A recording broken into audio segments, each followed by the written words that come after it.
Bueno, eso. Nada, esto sería, bueno, lo que sería el tema 2, ¿no? Que sería, bueno, estudio del desarrollo humano, bueno, algunos conceptos, ¿no? Que tienen que ver con el tema del desarrollo humano y la educación básica.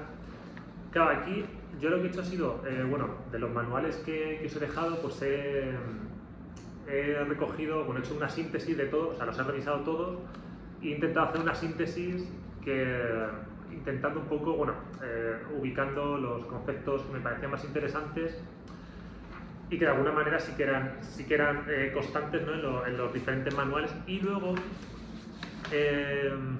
cuando veamos los factores que influyen en el desarrollo, sí que he intentado relacionarlo con el contexto de aquí de Esmeraldas, ¿de acuerdo?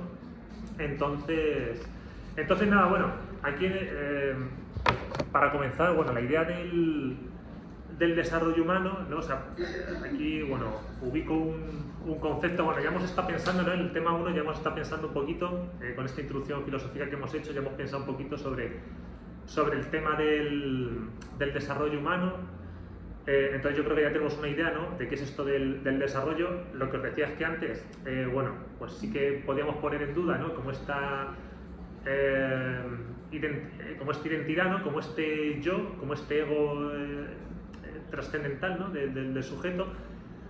Pero bueno, aquí desde esta perspectiva de la psicología del desarrollo, de la psicología evolutiva, bueno, pues no lo vamos a poner en duda, simplemente vamos a hablar del desarrollo como estos cambios y transformaciones que se van sucediendo en el sujeto y en los diferentes planos en los que se va relacionando con su medio, ¿de acuerdo? O sea, esto será la definición de desarrollo humano, ¿de acuerdo? Entonces, bueno, bueno, siguiendo a varios autores, ¿no? El principal, a Papalia et al, ¿no? Y en el libro del 2009, él señala que podemos encontrar dos tipos de ámbitos, ¿no? Donde se produce este desarrollo. Este ámbito interno, como sería el físico y el neurológico, y el ámbito externo, que sería el ámbito cognitivo, emocional, del lenguaje, social y de la identidad. Claro, fijaos, antes lo que hacíamos era... o sea, claro, fijaos, antes, cuando hablábamos de los tres géneros de materialidad, M1 sería lo que está fuera del sujeto y M2 sería lo que está dentro. Aquí, interno-externo se refiere a interno como propio del desarrollo genético biológico del sujeto, y externo como ese desarrollo que se produce en la sociedad, ¿no? O sea, el desarrollo interno biológico sería pues el físico, ¿no? Y el neurológico, y el externo, el desarrollo que se da con la sociedad, pues el cognitivo, emocional, el lenguaje, el social, etcétera, ¿no?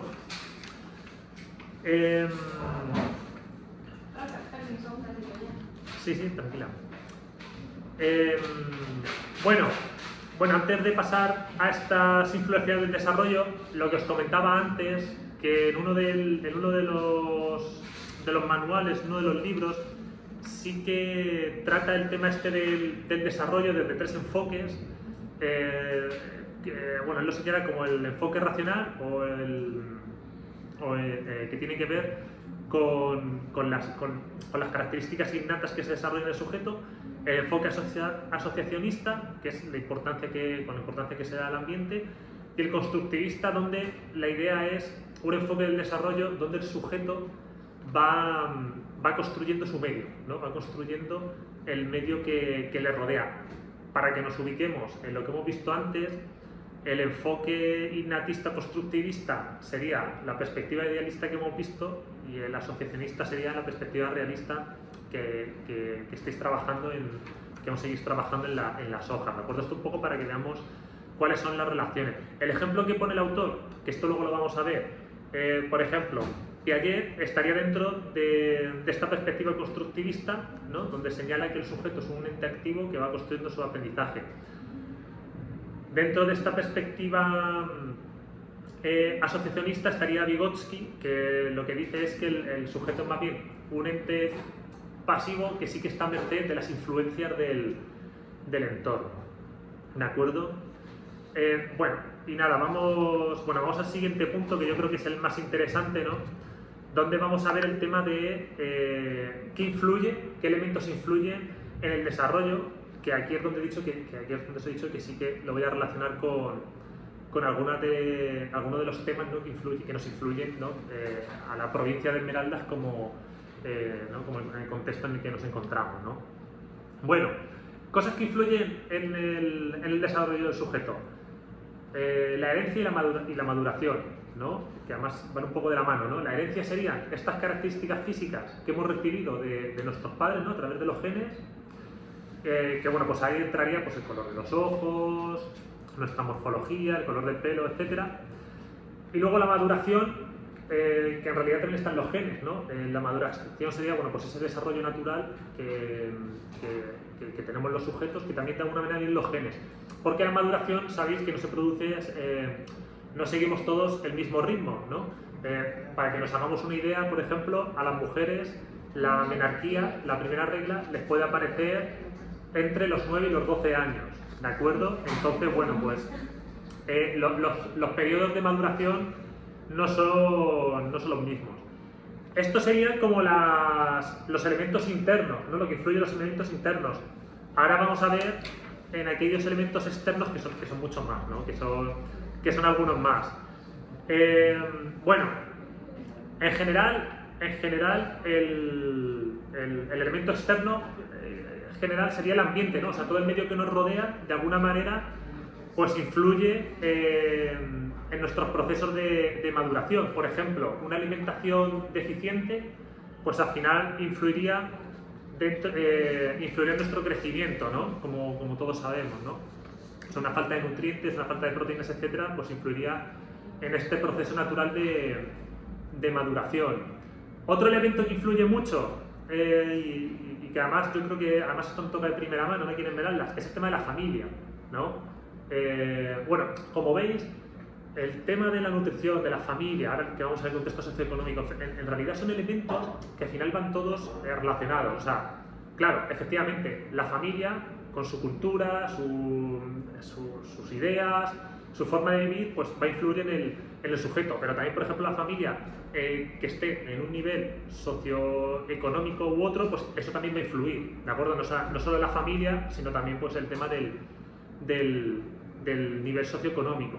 Bueno, familia, nos podemos encontrar, como sabéis, pues familias monoparentales, ¿no?, donde el niño pues vive con la madre, el padre o el tutor. La familia nuclear básica, ¿no?, donde dos adultos pues hacen cargo del niño. O la familia extendida, que yo creo que, por ejemplo, aquí en Esmeraldas, yo creo que el tema de la familia extendida sí que se da, ¿no? El tema donde, pues eso, en una misma casa, donde viven pues 3 generaciones, ¿no? Donde vive la abuela, los padres y los niños, ¿no? Yo creo que eso, por ejemplo, en Esmeraldas sí que lo vivimos, ¿no? Por ejemplo, en España o en Albacete, donde yo vivo, lo típico es la familia nuclear básica, ¿no? Por hacer esta comparación, ¿no? Bueno, el contexto socioeconómico influye en la familia, ¿no? O sea, influye en la familia, pues no es lo mismo, pues eso, tener un contexto que tus padres tengan un trabajo u otro, que esto hace que vivas en un barrio u otro y que tengas acceso, pues, a un tipo de alimentación, a un tipo de vivienda u otra, ¿no? Además, yo creo que esto es algo que aquí en Esmeraldas sí que lo vivimos, ¿no? Y además sí que se ve, o sea, yo creo que sí que vemos las diferencias, ¿no? O sea, quien tiene un buen trabajo, pues tiene acceso a unos recursos, a una vivienda pues, más adecuada, y quien no, pues tiene que vivir en otros sitios, ¿no? Yo creo que esto es una realidad en la que estamos todos, que la tenemos todos presentes, ¿no? De hecho, si vemos los datos, por ejemplo, pues nos encontramos con que Esmeraldas, en relación con el Ecuador, que sabemos que está en la zona de costa, pues registra niveles socioeconómicos por debajo de otras regiones, como la región de Guayaquil, que también está en la costa, pero es una realidad diferente, o como la región de la Sierra, ¿no? O sea, yo creo que esto es algo que... Y además, fijaos que luego también ese nivel socioeconómico también va relacionado con el nivel educativo. En la Sierra tienen según los datos, hay un mejor rendimiento educativo, y en la costa pues es más bajo, como todos sabemos. Esmeraldas pues está... En los datos del ser bachiller, etcétera, pues siempre está por debajo de otras regiones, sobre todo de la sierra, por ejemplo. Entonces, fijaos también esa relación, ¿vale? Fijaos también esa relación. Tiene menos dinero, menos acceso a una educación de calidad, tus posibilidades de ascender socialmente, de ir a la universidad y de conseguir un mejor trabajo, etcétera, pues son menores. Fijaos, esto también tiene que ver con la zona geográfica. Sabéis que aquí también hay una diferencia en Ecuador, tenemos una diferencia entre lo que es la zona urbana y la zona rural. Y sabéis que las zonas rurales pues tienen menos recursos, ¿no?, que las zonas urbanas. Eso yo creo que además aquí en Esmeraldas es algo que también se ve, yo creo que de manera más clara, si cabe, ¿no?, que por ejemplo en las zonas de la sierra, ¿no? Bueno, otros elementos que influyen es el tema de la raza y la etnia, que también nos toca, yo creo, de manera directa, ¿no? Para diferenciar, la raza sería como los rasgos físicos que comparte un grupo de personas, ¿de acuerdo? Esa sería la raza. Y la etnia serían los rasgos culturales o sociales que comparte un grupo de personas, ¿vale? Es un poco para diferenciar. A veces la raza y la etnia sí que van de la mano, pero no tiene por qué, ¿de acuerdo? No tiene por qué. Bueno, igual, fijaos, si nos vamos a los datos educativos, a los datos sobre la calidad de la educación, sobre el rendimiento educativo, en relación con esto de la etnia, nos encontramos que los afrodescendientes tienen peores puntuaciones, tienen menores puntuaciones que los blancos o los montubios, o sea, que los que se consideran blancos o montubios, ¿de acuerdo? Esto, por ejemplo, se puede ver en los datos del INEVAL de 2016, no me lo he inventado, ¿eh? O sea, esto es así. Pero como veis, aquí, por ejemplo, sí que se produce una relación entre el contexto socioeconómico y la raza, ¿no? O sea, aquí, por ejemplo, en Esmeraldas, pues sí que se produce esa relación, ¿no? Por ejemplo, luego también, aquí os pongo también, señalo el tema de la cultura, ¿no?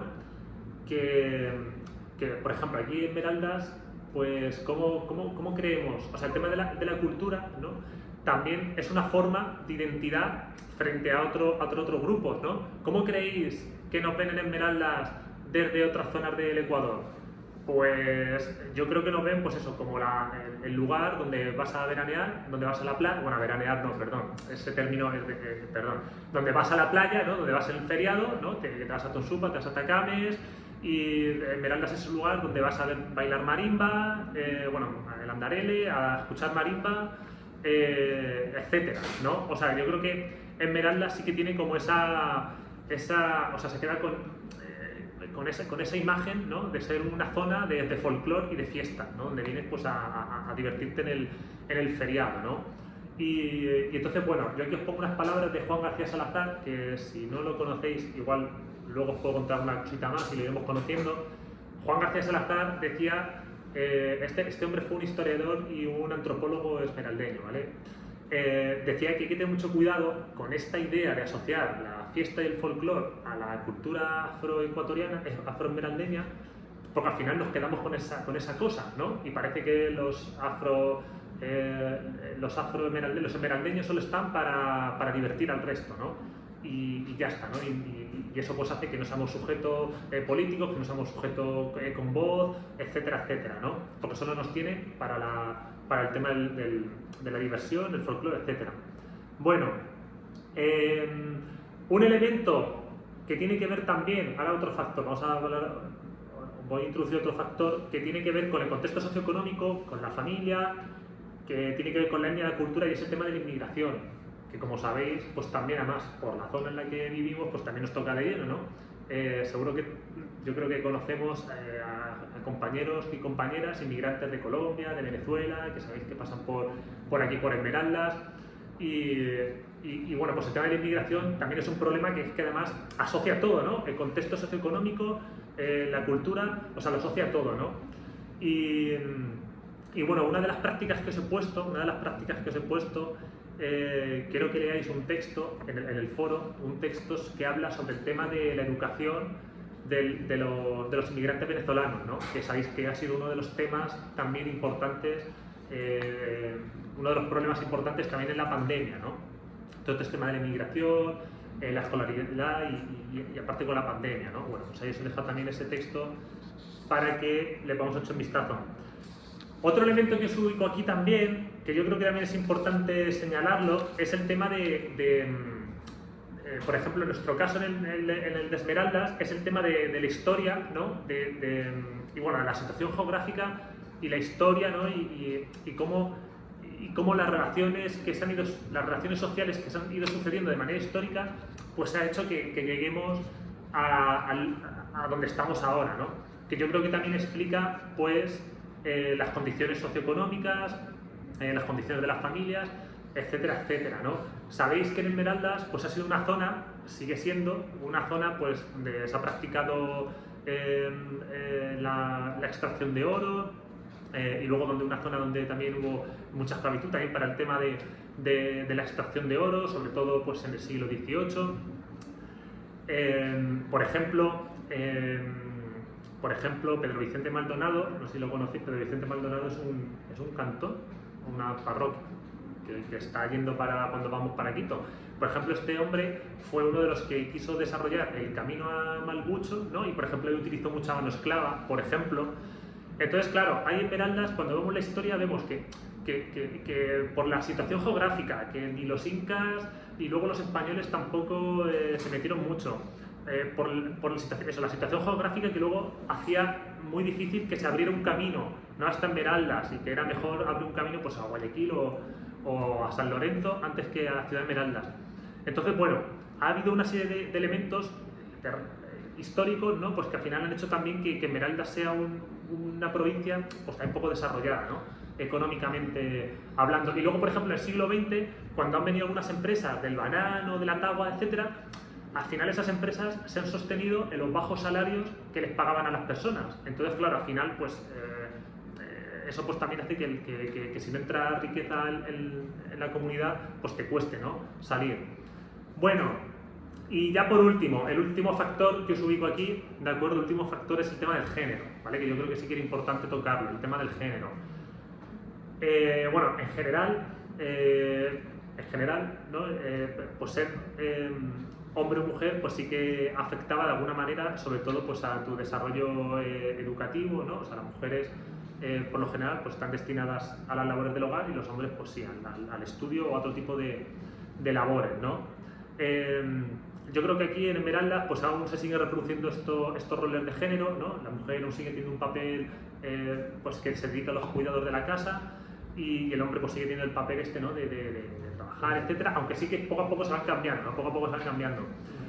Y nada, y aquí sí quería hacer, o sea, sí, aquí sí que os pongo algunas cositas, ¿no? Sobre el tema de la importancia de la mujer en la sociedad afroesmeraldeña, que además fue un elemento muy importante, porque, por ejemplo, en estos momentos que os he comentado de esclavitud y tal, a veces los hombres, como eran los que esclavizaban para trabajar, se tenían que escapar, o tenían que huir, y eran las madres las que se quedaban a cargo de los hijos, formando sociedades matriarcales, más que patriarcales, no, eran matriarcales, ¿no? Por ejemplo, el núcleo familiar, pues, eran estas mujeres.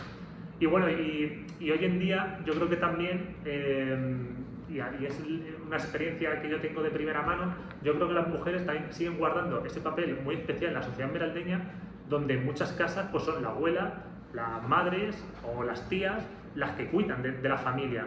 De hecho, fijaos, por ejemplo, algo que se ve en la cultura, además en la educación, que nos toca a primera mano, es el tema de que por ejemplo, en los centros de educación inicial, de educación infantil, a las maestras se les llama tías.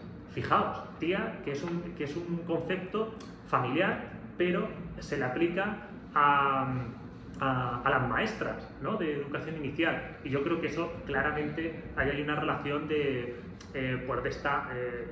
pues eso, ¿no?